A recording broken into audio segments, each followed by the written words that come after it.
আমি যে আয়াত তেলাওয়াত করেছি আল্লাহ রব্বুল আলামিন বলেন, কুল হে নবী আপনি বলে দিন, কুল হে নবী আপনি বলে দিন, ইং যদি কুনতুম তোমরা তুহিব্বুনাল্লাহ যদি তোমরা আল্লাহ তাআলাকে ভালোবেসে থাকো। এখানে আল্লাহ রব্বুল আলামিন বলছেন যদি তোমরা আল্লাহ তাআলাকে ভালোবেসে থাকো, ফাত্তাবিউনি আমাকে অনুসরণ করো। আমাকে মানে কি? আমাকে মানে নবীকে অনুসরণ করো। যদি তুমি আল্লাহ তাআলাকে পছন্দ করে থাকো, ভালোবেসে থাকো, তাহলে ফাত্তাবিউনি আমাকে অনুসরণ করো, মানে নবীকে অনুসরণ করো। ইউহিব্বুকুমুল্লাহ আল্লাহ তোমাদেরকে ভালোবাসবেন, আল্লাহ তোমাদেরকে পছন্দ করবেন যদি তোমরা নবীকে ভালোবাসো। ওয়ায়াগফির লাকুম যুনুবাকুম এবং আল্লাহ তাআলা তোমাদের সব গুনাহ খাতা মাফ করে দিবেন। বলেন না সুবহানাল্লাহ। এজন্য ভালোবাসার পরিধি কেমন? ভালো তো আমরা বাসি, যেমন অনেকে ভালোবাসে মেসিকে, নেইমারকে অনুসরণ করে। সে কিভাবে কথা বলে, যদিও কথার ভাষা বুঝে না, সে চেষ্টা করে তার হেয়ার স্টাইল কেমন, সে চুল কিভাবে কাটে অনুসরণ করে। বাংলাদেশে অমুক নায়ক কিভাবে কথা বলে, অমুক বক্তা কিভাবে কথা বলে, একটা মানুষ এক একটা মানুষকে অনুসরণ করে। ঠিক তেমনি কেউ যদি নবীকে অনুসরণ করতে পারে, সুখ নামক এই বস্তুটার সাথে সে সম্পর্ক, মানে সুখ জিনিসটা কি, এর সাথে তার মুলাকাত হয়ে যাবে। এক। দ্বিতীয় হচ্ছে যারা যারা নবীকে ভালোবেসেছে, ইসলাম এই পর্যন্ত আসছে এমনি এমনি আসছে, কখনো না। সাহাবাই কেরামদের কুরবানি এবং সাহাবাই কেরাম কতটা আমার নবীকে ভালোবাসতেন। ছোট্ট একটা ওয়াকিয়া ঘটনা শোনাই। ছোট্ট এক তালহা রাদিয়াল্লাহু তাআলা, নাম শুনছেন? তালহা রাদিয়াল্লাহু তাআলা আনহু, একদম ছোট্ট এই সাহাবী বাবার হাতটা ধরে আছে, আঙ্গুল ধরে বাবার হাতটা ধরে আছে। হঠাৎ নবীর সামনে বাবার হাতটা ছেড়ে দিয়ে নবীর সামনে চলে গিয়েছে, গিয়া বলে, নবী আমি আপনাকে অনেক ভালোবাসি। কেমন ভালোবাসো? সব থেকে, পৃথিবীর সব থেকে বেশি আমি আপনাকেই ভালোবাসি। প্রমাণ দিবা? বলে হ্যাঁ দিব।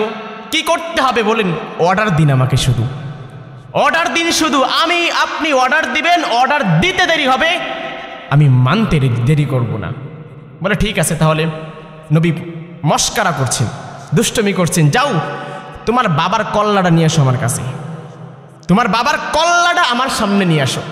যেই মাত্র বলছি, সেই ছোট্ট তালহা তরবারি হাতে নিয়ে বাবার গর্দান উড়ার জন্য দৌড়াইছে। নবী ডাক দিয়ে বলে, তালহা থামো, এদিকে এসো, তোমাকে পরীক্ষা করছি। আজ থেকে আমি বললাম, তুমি যেমন আমাকে ভালোবাসো, আমিও তোমাকে ঠিক তেমনই ভালোবাসি। নবী যাকে ভালোবাসে আর তার কি লাগে। একদিন তালহা ছোট্ট প্রচণ্ড পরিমাণ অসুস্থ হয়ে গিয়েছে। এই তালহা রাদিয়াল্লাহু তাআলা আনহু যখন অসুস্থ হয়ে গিয়েছে, নবী খবর পেয়ে গিয়েছে যে তালহাও অসুস্থ। গিয়েছে নবীর বাসায়। নবী বুঝতে পারলেন মারাত্মক লেভেলের অসুস্থ, বেশি দিন বাঁচবে না।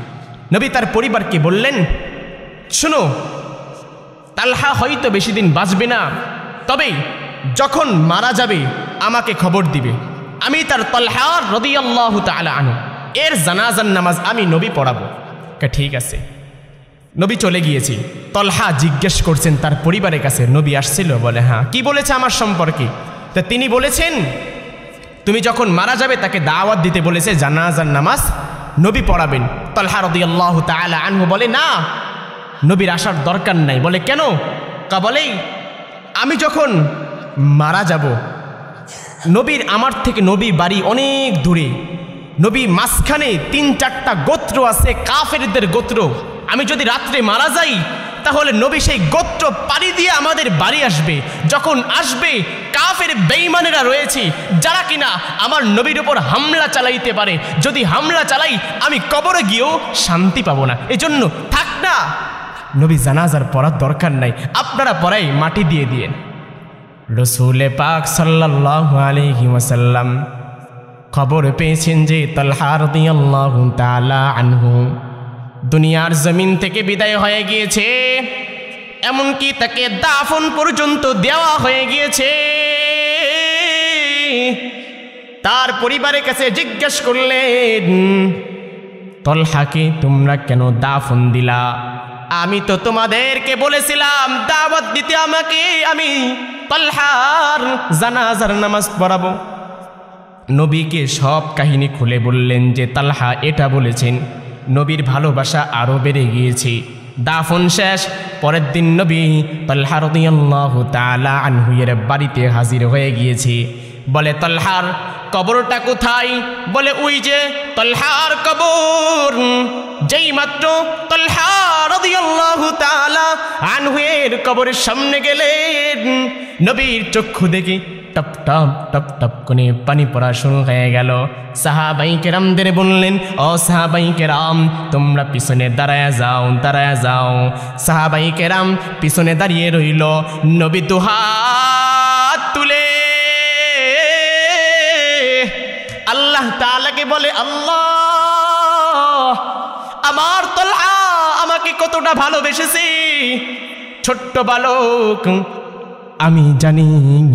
আয় আল্লাহ, কবরের মধ্যে তুমি তার সাথে এমন আচরণ করবা, তলহা যদি তোমাকে দেখে তুমি হাসবা, এবং তলহা যেন এমনভাবে তুমি হাসবা যেন তলহাও তোমার হাসি দেখে তলহা হাসে।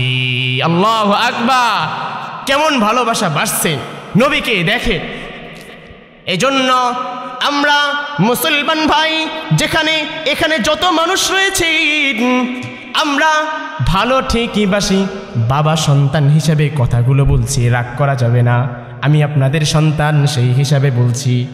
আমরা মুসলমান দাবি করি, কিন্তু মুয়াজ্জিন আযান দেয়, নামাজে আসি না। মুয়াজ্জিন আযান দেয়, আমাদের খবর নাই। আমরা দাড়ি রাখতে পারি না, অথচ দাড়িটা কত গুরুত্বপূর্ণ। নবীকে ভালোবাসি ঠিকই বলি, কিন্তু ভালোবাসার পরিধি এখনো পর্যন্ত প্রকাশ করতে পারি নাই আমরা। সাহাবাই কেরাম কতটা ভালোবাসছেন, খালি কথাই কথা মনে পড়ে। খুবাইব রাদিয়াল্লাহু তাআলা এর একটা ইতিহাস ছিল। এই খুবাইব রাদিয়াল্লাহু তাআলা আনহুকে মুশরিকরা ধরে নিয়ে গিয়েছেন। কাকে? এই খুবাইবকে রাদিয়াল্লাহু তাআলা আনহুকে মুশরিকরা ধরে নিয়ে গেছে। তাদের বাড়িতে নিয়ে যাওয়ার পরে প্রথম কয়েকদিন খাবার দিয়েছে এই খুবাইব রাদিয়াল্লাহু তাআলা আনহুকে। খাবার দেওয়ার পরে তারপর থেকে খাবার দেয় না, অনেক দিন দেয় না। একদিন পুরা মানুষদেরকে খবর দিয়ে দিয়েছে মুশরিকরা যে খুবাইবকে নিয়ে যাওয়া হবে বাইরে। বিশাল স্টেজ তৈরি করেছে খুবাইবের জন্য। কেন? এই খুবাইবকে হত্যা করা হবে। এবার খুবাইবকে ঘর থেকে বের করছে। পিছনে হাজার হাজার মুশরিক, খ্রিস্টানরা হাজার হাজার, তারা তামাশা করছে। আজকে মুসলমানদের অপমান করা হবে, খুবাইবকে হত্যা করা হবে। এজন্য নিয়ে গিয়েছে খুবাইব রাদিয়াল্লাহু তাআলা আনহুকে। মুসলমান ভাই, এই খুবাইব রাদিয়াল্লাহু তাআলা আনহুকে যখন নিয়ে যাচ্ছে, বেঈমানেরা তামাশা করছে। যখন স্টেজের সামনে উঠাইছে, খুবাইবকে জিজ্ঞাসা করলে হলো, এই খুবাইব, তোমার শেষ ইচ্ছা কি জানতে চাই? খুবাইব জবাব দেয়, আমার শেষ ইচ্ছা হচ্ছে 2 রাকাত নামাজ পড়ব আমি। এজন্য কোনোদিন যদি বিপদ আসে, কোনোদিন যদি আমাদের মুসিবত চলে আসে, এরকম যদি আমাদেরকে প্রশ্ন করা হয় তোমার শেষ ইচ্ছা কি, আমরা বলবো 2 রাকাত নামাজ। কয় রাকাত নামাজ? 2 রাকাত নামাজ। খুবাইব রাদিয়াল্লাহু তাআলা আনহু বললেন, আমি 2 রাকাত নামাজ পড়তে চাই। 2 রাকাত নামাজের সুযোগ করে দেন। যেই মাত্র সুযোগ করে দেওয়া হলো, দ্রুত দ্রুত দ্রুত খুবাইব রাদিয়াল্লাহু তাআলা আনহু নামাজটা শেষ করলেন। বেঈমানেরা বলল, দ্রুত কেন নামাজটা শেষ করলেন? কারণ তোমার তো সামনে মৃত্যু। বলেন, আমি যদি দ্রুত নামাজ না পড়ি, তোমরা বেঈমান, তোমরা বলাবলি করবে, তোমরা বলাবলি করবে মুসলমান মৃত্যুকে ভয় পায়, মৃত্যুকে ভয় পায়, হাসাহাসি করবে। আমি চাই না কোনোদিন যে ইসলামটাকে হাসির পাত্র বানাইতে। তোমরা যা ইচ্ছা করো, আমি ভয় পাই না, কারণ রাসূল আমাকে শিক্ষা দিয়েছে, গর্দান যাবে, গর্দান জমিনের উপরে পড়বে। কিন্তু কোনোদিন ইসলাম ছাড়া যাবে না, কোনোদিন ইসলাম ছাড়া যাবে না, কোনোদিন অপমান করা যাবে না আমাকে। রসুল শিক্ষা দিয়েছে আমাকে, এজন্য আমাকে যা ইচ্ছা করো, কোনোদিন আমি নবীকে অপমানিত হতে দেব না। মুশরিক একজন দাঁড়ায় গেলেন, নেতা দাঁড়ায় গেলেন, বড় মুশরিক, বড় নেতা দাঁড়ায় গেলেন, দাঁড়ায় বলে, খবাইব তোমাকে একটা সুযোগ দেওয়া যাবে, দিমু আমি এখন তোমাকে একটা সুযোগ দিব। কি সুযোগ? শোনো, তোমাকে এখন একটা সুযোগ দেব, ভালো একটা অফার, দেখো গ্রহণ করতে পারো কিনা। কি অফার? বলে তুমি একটা নবীকে গালি দাও। নাউজুবিল্লাহ বলবেন না। বলে তুমি একটা নবীকে গালি দাও, যদি গালি দিতে পারো তোমার খতম, এখানে আর তোমাকে কোনো শাস্তি দেওয়া হবে না। খোবাইব জবাব দেয়, যতদিন পর্যন্ত ঘাড়ের উপর মাথা রয়েছে, মাথা কেটে জমিনে পড়ে যাবে, তবুও কোনো নাস্তিক তাগুতের সামনে আমি মাথা নত করব না। এমনকি আমার নবী গালি দিবে, ওই গালিটাও আমি বরদাস্ত করব না। আর আমি খোবাইব নবীকে গালি দেব, এটা তো কল্পনা হয় না। কতটা ভালোবাসছে। হাজার হাজার মানুষ সামনে খোবাইব দাঁড়িয়ে রয়েছে, বুক ফুলিয়ে বলছে যে নবীকে গালি দেওয়া তো প্রশ্নই ওঠে না। কতটা ভালোবাসছে, দেখে কতটা ভালোবাসছেন তারা। খোবাইবকে কি করেছে? বিশাল কাঠ, পিছনে কাঠ লাগিয়েছে, কাঠ লাগিয়ে একটা কাঠ আরেকটা কাঠের সামনে যেমন প্যারাক লাগাই, ঠিক তেমনই খোবাইবকে প্যারাক লাগাচ্ছে হাতের মধ্যে আরেকটা কাঠের সাথে প্যারাক লাগাচ্ছে। তবু আল্লাহু আকবার ধ্বনি দিচ্ছে, তবু ইসলাম ছাড়ে নাই, সে অবস্থায় ইন্তেকাল করেছে। কতটা ভালোবাসছেন। আমরা হলে কি পারতাম? আদৌ পর্যন্ত কি আমরা সেরকম ঈমান আনতে পেরেছি? মুসলমান ভাই, ইমানদার, আল্লাহর গোলাম, সাহাবায়ে কেরাম এমন ভালোবাসছেন নবীকে, যেমন আরেক সাহাবায়ে কেরাম, নবীর ছোট্ট দুই সাহাবী ছিল, মুআজ এবং মুআউইজ। ছোট্ট বালক মুআজ এবং মুআউইজ বদরের যুদ্ধে তুমুল আকারে যুদ্ধ হচ্ছে, বদরের যুদ্ধে তুমুল আকারে যুদ্ধ হচ্ছে। এই ছোট্ট ছোট্ট দুইটা মাসুম বাচ্চা বদরের মধ্যে ঢুকে গিয়েছে। এই মুআজ এবং মুআউইজ বদরের মধ্যে ঢুকে গিয়েছে। ঢুকায় যাওয়ার পরে আব্দুর রহমান ইবনে আউফ রাদিয়াল্লাহু তাআলা আনহু, এই মুআজের চাচা, এই দুই, তো তিনি দেখতে পেলেন যে এরা দুজন এখানে কে? বদরের যুদ্ধে তুমুল আকারে যুদ্ধ চলছে, আর এই দুইটা কি করে এখানে? আব্দুর রহমান ইবনে আউফ সামনে গেলেন। সামনে যাওয়া মাত্রই মুআজ এবং মুআউইজ এই দুজন দেখতে পেয়েছেন এই আব্দুর রহমান ইবনে আউফ রাদিয়াল্লাহু তাআলা আনহুকে। দেখতে পাওয়া মাত্রই ডাক দেয়, আম্মি, আমার চাচা, আজ আপনাকে একটা প্রশ্ন করব, উত্তর দিবেন? বলে হ্যাঁ। আমি শুনেছি আবু জাহেল নামে একটা লোক এখনো বেঁচে আছে। বলে হ্যাঁ আছে। আমাকে দেখায় দিন একটু। কি করবে তুমি? আমার নবীকে কষ্ট দিয়েছি। ছোট্ট বালক, আমার নবীকে কষ্ট দিয়েছে আমি শুনেছি, আপনি শুধু দেখিয়ে দিন। এই দুই ভাই মুআজ এবং মুআউইজ, এই দুই ভাই আপনি দেখিয়ে দিন একটু। বা তো কি করবা? বলে আজকে হত্যা করব, হাতে তরবারি দেখছো না, আজকে হত্যা করব। কাজীব, তুমি হত্যা করবা, তুমি পারবে? কারণ নেতা তো কখনো একা থাকে না, একা থাকে আশপাশে চেলা চামুন্ডা থাকে, আছে না? হ্যাঁ, তো নেতা তুমি তো একা পারবে না, আপনি শুধু দেখায় দেন। আব্দুর রহমান ইবনে আউফ রাদিয়াল্লাহু তাআলা আনহু বলেন, আমি যেইমাত্র মুআজ এবং মুআউইজকে দেখিয়ে দিলাম যে এই যে দেখো আবু জাহেল, দেখিয়ে দিতে দেরি বাস পাখির মতো উড়ে চলে গেল। উড়ে যাওয়া মাত্রই মুআজ রাদিয়াল্লাহু তাআলা আনহু, আবু জাহেল উঠের উপরে ছিল, মুআজ রাদিয়াল্লাহু তাআলা আনহু তরবারিটা নিয়া এক ডাইরেক্ট গিয়া আবু জাহেলের পায়ের উপর আঘাত করেছে, পাটা জমিনের মধ্যে পড়ে গিয়েছে। আল্লাহু আকবার। যেই মাত্র পাটা জমিনের উপর পড়ে গিয়েছে, আবু জাহেল তো আহত অবস্থায়। এরপরে মুআউইজ রাদিয়াল্লাহু তাআলা আনহু দুজনে একযোগে হামলা করছে তার উপরে। হামলা করে অনেক কাহিনী, হামলা করার পরে মুআউইজ রাদিয়াল্লাহু তাআলা আনহু দুইজনকে হামলা করা মাত্রই আবু জাহেল জমিনের উপর পড়ে গিয়েছে। বদরের যুদ্ধ শেষ। এরপরে আরেক সাহাবী একদম আহত, নিঃশ্বাস যাচ্ছে আসতেছে, এরপর মুআউযিজ সবাই মনে করছে, ওরা দুইজন মনে করছে আবু জাহেল চলে গিয়েছে, মরে গিয়েছে। এরপরে এই দুইজন চলে আসছে ওখান থেকে, আসার পরে শেষমেশ অন্য একটা সাহাবী এই আবু জাহেলকে কতল করে ফেলছে। এই জন্য ছোট্ট ছোট্ট সাহাবীরা পর্যন্ত তারা কখনো ছাড় দেয় নাই, নবীর বিরুদ্ধে কেউ কথা বলবে আমি দাঁড়িয়ে যাব। এজন্য সন্তানদেরকে মানুষ করার প্রথম লক্ষণ হচ্ছে আপনার সন্তানকে আপনি ইঞ্জিনিয়ার বানাবেন, আপনাকে স্যালুট জানাই। আপনার সন্তানকে বড় প্রফেসর বানাবেন, সরকারি কর্মকর্তা বানাবেন, আপনাকেও স্যালুট জানাই। কিন্তু সব সময় মাথায় রাখবেন ইসলামী শিক্ষা দিবেন আপনি, বাবা আপনাকে স্যালুট দিবে আপনার সন্তান, যতই বড়ই হোক না কেন আপনার সন্তান আপনাকে স্যালুট দিবে। কারণ মদিনা ওয়ালা শিখিয়েছে এই তোর বাবার সামনে কখনো মাথা উঁচু করে কথা বলবি না। মদিনা ওয়ালা মানুষ শিখিয়েছে মার সামনে উচ্চ আওয়াজে কথা বলবি না, এটা নবী শিক্ষা দিয়েছে। এজন্য মাদ্রাসায় দিবেন প্রথম নাম্বার ইসলামী শিক্ষা সন্তানকে দিতেই হবে, না হলে বাবা আপনি পস্তাবেন। আমরা তো স্বপ্ন দেখি জন্মের পরের থেকেই বাপরে বাপ নিয়ে যাই অফিসার বানাবো আমার সন্তানকে, ইসলামী শিক্ষা নাই। শেষমেশ কি হয়, যেই বাবা মাথার গাম পায়ে ফেলে সন্তানের জন্য সব কিছু করেছে, যেই মা সন্তানকে নিয়ে বিরাট বড় স্বপ্ন দেখছে, সব স্বপ্ন শেষ হয়ে যায়। সন্তানকে চিনেই না। বৃদ্ধাশ্রমে কয়েকদিন আগে গিয়েছিলাম, বিশ্বাস করেন মাদ্রাসা পড়ুয়া কোনো ছাত্র কিংবা কোনো ছাত্রীর সন্তান বাবা মারা এই বৃদ্ধাশ্রমে ছিল না। অনেক দেখছি, সবার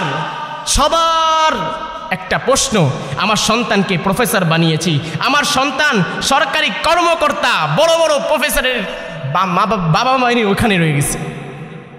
কেমন লাগছে এখনো কথা বলতে, এইগুলো বড় বড় প্রফেসররা ওখানে রয়েছে। আজ তারা কান্না করছে, আত্মচিৎকার, যখন আমরা ঢুকি আত্মচিৎকার বলে। অন্য সন্তান অনেকে দেখতে আসছে বৃদ্ধাশ্রমে, আসলেন তাদেরকে বলছে সন্তানদেরকে কোরআনের শিক্ষা দিয়ে নাগি, এইভাবে বলছে সন্তানদেরকে কোরআনের শিক্ষা দিয়ে নাগি। তারা বুঝতে পেরেছে আমার সন্তানকে জন্মের পরের থেকে কোরআনের শিক্ষা দেওয়া হয় নাই। এই জন্য ওরা শুধু টাকাকেই চিনেছে, টাকা জিনিসটা টাকাকেই চিনেছে।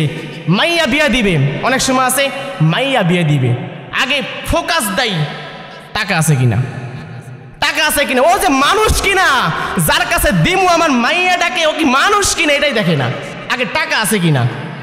এই জন্য শেষ পর্যন্ত অনেক বুদ্ধিমান মেয়েরা থাকে, তারা প্রকাশ করে না যে কার কাছে বিয়ে দিলাম আমি, বাবা কার কাছে বিয়ে দিল, শুধু চোখের পানি ফেলে।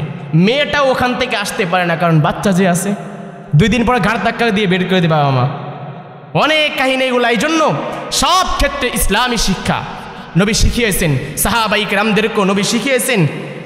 এজন্য প্রত্যেকটা মানুষ যেন সন্তানদেরকে শিক্ষা দিয়ে আগে কোরআনের শিক্ষা। মুসলমান ভাই ইমানদার আল্লাহর গোলাম, সাহাবায়ে কেরাম কেমন ভালোবাসতেন নবীকে। এজন্য প্রথম নাম্বার ভালোবাসতে হবে আমাদের নবীকে। নবীর এক সাহাবী হানজালা রাদিয়াল্লাহু তাআলা আনহু, নবীর এক সাহাবী বিলাল রাদিয়াল্লাহু তাআলা আনহু উহুদের যুদ্ধে যাবেন, বিরাট উহুদের যুদ্ধে, কথাগুলো খেয়াল করবেন। উহুদের যুদ্ধে যাবেন, উহুদের যুদ্ধে বিশাল বড় বড় বেঈমানেরা উহুদের যুদ্ধে আসবে। এদিক থেকে নবী প্রস্তুতি নিচ্ছে যে উহুদের যুদ্ধে যাওয়া লাগবে। নবী হানজালা রাদিয়াল্লাহু তাআলা আনহুকে বললেন, হানজালা বিয়ে তো করছো নতুন, থেকে যাও, তোমার উহুদের যুদ্ধে যাওয়া লাগবে না। যেই মাত্র বলল, উনি কাকুতি মিনতি করছে, না নবী আমিও যাব। নবী বলছে না তুমি থেকে যাও। হানজালা রাদিয়াল্লাহু তাআলা আনহু থেকে গেলেন। অন্যদিকে বেলালকেও বলছেন, বেলাল তোমার যাওয়া লাগবে না, তোমার আজকে যাওয়া লাগবে না, তুমি মসজিদে নববীতে আজান দিবে আজানের সময় হলে। বলে ঠিক আছে। অন্যদিকে মদিনার মহিলারা পর্যন্ত তাকিয়ে আছে, আজ নবী যাচ্ছে উহুদের ময়দানে, কি না কি হয় সব অবস্থা। এক পর্যায়ে নবী চলে গিয়েছে উহুদের ময়দানে। উহুদের ময়দানে প্রথম অবস্থায় মুসলমানরাই বিজয় হয়েছিল। কারা বিজয় হয়েছিল? উহুদের ময়দানে প্রথম অবস্থায় মুসলমানরা বিজয় হয়েছিল। পরবর্তীতে ছোট্ট একটা ভুলের কারণে মুসলমানদের উপরে নির্যাতন শুরু হয়ে যায়। মুসলমান ভাই, উহুদের ময়দানে ভয়ঙ্কর অবস্থা, সাহাবায়ে কেরামদের উপরে নির্যাতন শুরু হয়ে যায়। সাহাবায়ে কেরামদের উপরে যত ধরনের নির্যাতন সব শুরু হয়ে যায়। মুসআব ইবনে উমাইর রাদিয়াল্লাহু তাআলা আনহু যুদ্ধ করেছেন। যুদ্ধ করতে করতে এক হাত জমিনের উপর পড়ে গিয়েছে, বাম হাত দিয়ে যুদ্ধ করে বাম হাতটাও জমিনের মধ্যে পড়ে গিয়েছে। যুদ্ধ করতে রয়েছে, এক পর্যায়ে বেঈমানেরা গলাতে আঘাত করে দুনিয়ার জমিন থেকে বিদায় করে। অন্যদিকে বেঈমানদের টার্গেট নবীকে কিভাবে দুনিয়ার জমিন থেকে বিদায় করা যায়, নবীকে দুনিয়ার জমিন থেকে কিভাবে বিদায় করা যায়। চতুর্দিক থেকে বৃষ্টির মতো তীর নিক্ষেপ করছে, আর সাহাবায়ে কেরাম হাতটা বাড়ায় দিয়েছে, নবীকে বেষ্টনী দিয়ে রাখছে যেন নবীর উপর আক্রমণ না চলে। এজন্য বহু সাহাবায়ে কেরাম নবীকে বাঁচাইতে গিয়ে উহুদের ময়দানে শহীদ হয়ে গিয়েছে। এমন কোনো সাহাবী নাই যার পিঠে কোনো তীরের দাগ নাই, এমন কোনো জায়গা নাই যেখানে তীর লাগে নাই, তীর লাগে নাই। এক পর্যায়ে নবী আহত হয়ে গিয়েছে, মাথায় আঘাত পেয়েছে, একটা গর্তের মধ্যে নবী পড়ে গিয়েছে। অন্যদিকে বেঈমানেরা ঘোষণা দিয়েছে নবী দুনিয়ার জমিনে নাই, নবী দুনিয়ার জমিনে নাই। একটা গর্তের মধ্যে পড়ে গিয়েছে, লাশ খুঁজে পায় না, নবীর দেহটা খুঁজে পাচ্ছে না, পেচ্ছে না। কোথায় গেল নবী, কোথায় গেল নবী? নবী কিন্তু মরে নাই, নবী একটা গর্তের মধ্যে পড়ে রয়েছে। সাহাবায়ে কেরাম নবীর দেহটা খুঁজে পায় না। হঠাৎ করে বেঈমানেরা সব জায়গায় ছড়িয়ে দিয়েছে মুহাম্মদ দুনিয়ার মধ্যে নাই। অন্যদিকে হানজালা রাদিয়াল্লাহু তাআলা আনহু গোসলখানায় গিয়েছে। হানজালা রাদিয়াল্লাহু তাআলা আনহু যেই মাত্র গোসলখানায় গিয়েছে, কানে আওয়াজ আসলো নবী উহুদের ময়দানে নাই, দুনিয়ার জমিন থেকে বিদায় হয়ে গিয়েছে। হানজালা গোসল বাদ দিয়া বিবিকে বলে, এই বিবি তরবারিটা দাও, তরবারিটা দাও। তুমি কি শুনছো নবী দুনিয়ার জমিনে নাই? স্ত্রী ডাক দেয়, স্বামী আমার তুমি গোসল এখনো পর্যন্ত করো নাই, গোসলটা করে রওনা দাও। হানজালা জবাব দেয়, রাসূল উহুদের ময়দানে নাই, আর আমি হানজালা গোসল করতে পারবো না, আমি হানজালা গোসল করতে পারবো না, জলদি করে তরবারিটা দাও। যেই মাত্র তরবারিটা দিল, হানজালা দৌড় উহুদের ময়দানে, উহুদের ময়দানে দৌড়। উহুদের ময়দানে যাওয়ার পর যুদ্ধ করতে করতে করতে করতে হানজালা শহীদ হয়ে গিয়েছে। কান্দিয়া বে খোলো রে হানজালা শহীদ ওরে, কলিজা সিরিছেন সেই জঙ্গে ওহুদে। নবীর এক সাহাবী ছিল,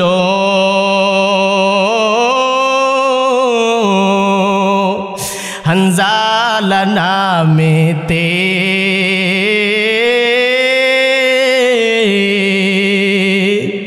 তিনি শহীদ হয়েছিলেন বিবাহের রাত্রি তেরে গিয়ে জঙ্গে ওহুদে।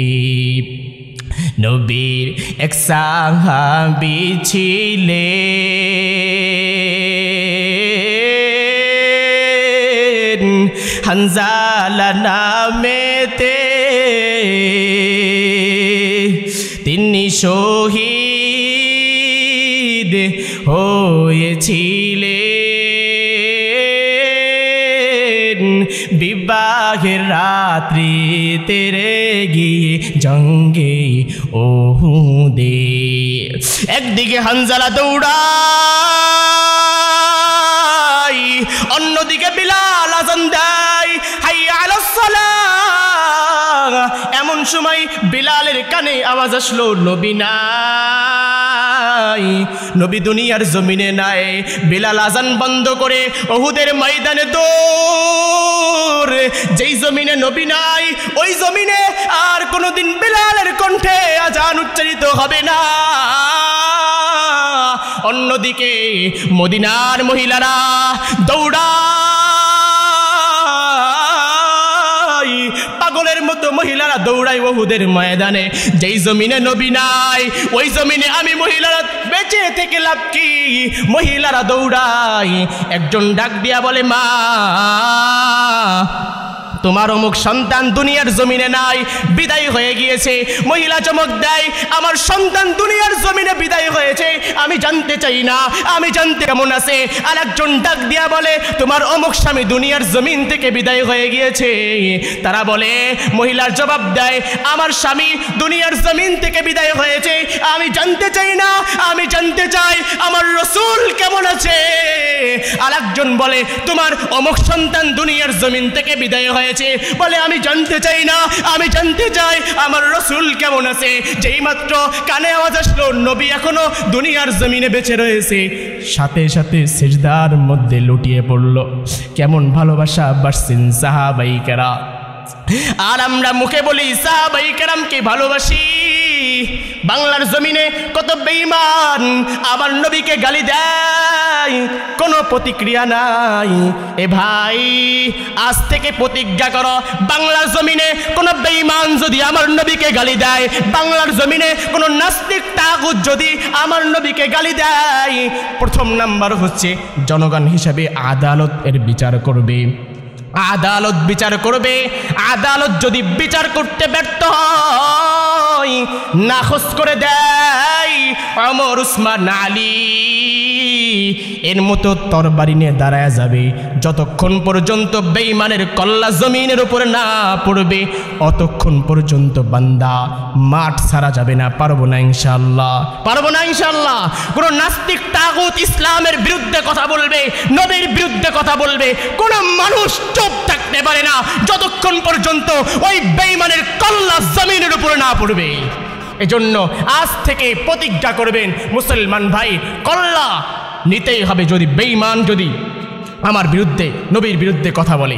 এজন্য একবার নবীর বিরুদ্ধে গালি দিয়েছিল এক সাহাবী, এক বেঈমান নবীর বিরুদ্ধে গালি দিয়েছিল। যেই মাত্র গালি দিয়েছে, সাহাবায়ে কেরাম খুঁজতেছে বেঈমানটা কোথায়। ওর ঘরের মধ্যে গিয়ে ওকে টুকরা টুকরা করে দিয়ে আসছে। আমরা এটা চাই না কখনো। আমরা চাই প্রথম নাম্বার হচ্ছে বাংলাদেশ আমাদের বিচার করার মতো লোক রয়েছে, তারা বিচার করবে। তারা যদি ব্যর্থ হয় তখন আমাদের ভিন্ন পদক্ষেপ। এজন্য মুসলমান একজন সুমাইয়া রাদিয়াল্লাহু তাআলা আনহা ছিলেন, তিনি নবীর জন্য সব করলেন। আজকে আমরা ভালোবাসি ঠিকই, নবীকে বলি আমরা ভালোবাসি, কিন্তু মসজিদে পাওয়া যায় না। বিশ্বাস করেন, আজকে যদি আমরা নবীকে ভালোবাসতে না পারি, নবীকে যদি পছন্দ করতে না পারি, নবীকে যদি ভালোবাসতে না পারি, ময়দানে হাসরে কিন্তু কোনোদিন নবী আমাদেরকে চিনবেন না। এই নবীর সুপারিশ ছাড়া পৃথিবীর কেউ জান্নাতে ঢুকতে পারবেন না। প্রত্যেকটা নবী রাসূল ইয়া নাফসি হাসরের ময়দানে চিল্লাইতে থাকবে। আর আমার নবী উম্মতের চিন্তায় মাকামে মাহমুদে সিজদায় লুটিয়ে পড়বে, হায় আমার উম্মত। সবাই নিজের চিন্তায় থাকবে, নবী রাসূলুল্লাহ পর্যন্ত। কিন্তু আজ আমরা কোথায় গিয়েছি? নবীকে পর্যন্ত চিনতে পারলাম না। মুসলমান ভাই, কিভাবে বুঝাইলে বাবা, কিভাবে বুঝাইলে বুঝবো আমরা? এখনো সময় আছে, নিজেকে বুঝি। একটা সময় বয়স ছিল 5 বছর, এখন বয়স 10 বছর, এখন বয়স 10 বছর। আস্তে আস্তে কত বয়স হয়ে গেল, দাড়ি পেকে গেল, পা একটা কবরের মধ্যে চলে গিয়েছে, চোখের সামনে কত মানুষ বিদায় হয়ে যাচ্ছে। এরপরও আমরা সতর্ক হচ্ছি না। আমাদের ডাক কখন চলে আসে? কেউ চিনবে না, পৃথিবীর কেউ চিনবে না তোমাকে, কয়েকদিন পরে ভুলেই যাবে তোমাকে। এজন্য আজ থেকে প্রতিজ্ঞা করি, জীবন চলে যাবে, নামাজ ছাড়বো না। জীবন চলে যাবে, নবী যে সমস্ত কথা বলেছে আস্তে আস্তে মানার চেষ্টা করব। পারবো না ইনশাআল্লাহ বাবা? আল্লাহ সবাইকে কবুল করুক, সকলে বলি আমিন। ওয়া আখিরি দাওয়ানা আনিল হামদুলিল্লাহি রাব্বিল আলামিন। ওয়াসসালামু আলাইকুম ওয়া রাহমাতুল্লাহ।